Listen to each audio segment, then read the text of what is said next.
ከምንም በላይ አንድ ህዝብ እንደ ሀገር ሲኖር ብዙ ጊዜ የተለፋበት የተቀባበለ የትውልድ ቅብብል ውጤት ብዙ ዋጋ ተከፍሎበታል። በተለይ የእኛ አባቶች የከፈሉት ዋጋ እንደዚህ በቀላሉ የሚጠቀስ አይደለም።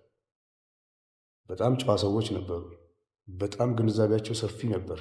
የመረዳት አቅማቸው ከፍተኛ ነበር። በጣም የሰለጠኑት አገሮች ላይ ያሉትን ሰዎች ጭንቅላት የሚፈትሽ ስራ ነው የሚሰሩት የነበረው። በጀግንነት በጦር ሜዳ ብቻ ድል ያደረጉ ሰዎች አይደሉም።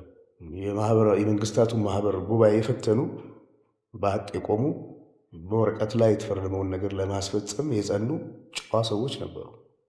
ፈትሸዋቸዋል፣ በርብረዋቸዋል። እነዛን ሰዎች እኮ እንዲህ አይነት አባቶች ክብር ሳይሰጣቸው የምንኖርበት አገር ላይ እንዲህ አይነት ልጆች ሊፈጠሩ አይችሉም። የሰው ዕዳ እየበላን አገር ለማስቀጠል አይቻልም። ይሄ ነው እንደ ሀገር የገጠመን ችግር ብዬ የማምነው። ወጣቶች ወዴት እንደሚሄዱ የሚያሳይ ደግሞ ያለፈው ክፍል እነሱ ላይ ያተኮረ አካሄድ የለውም እና መጀመሪያ ሀገር ማዳን ቅድሚያ የሚሰጠው ነገር፣ ሁሉ ነገር ቅደም ተከተል አለው። የመጀመሪያው ምንድን ነው? ኢትዮጵያዊነትን ማዳን ያስፈልጋል። ኢትዮጵያዊነት ካልዳነ ማንም የሚኖርበት አገር አይፈጠርም እዚህ ቦታ ላይ። ስለዚህ የኢኮኖሚያዊ ለውጥ ሊመጣ የሚያስፈልገው ነገር ለማድረግም ህዝብ መተባበር አለበት። አድዋ ላይ በአንድ ላይ ያዘመትከውን ኃይል በዛ ኃይል ወደ ልማት ለማሳተፍ ይቻላል። መንገዱም ይሄ ነው እና እንደዚህ አይነት የአካሄድ ጉድለቶች አሉ። ሁለተኛ፣ ልጆች ተምረው ተሻሽለው መለወጥ ይፈልጋሉ።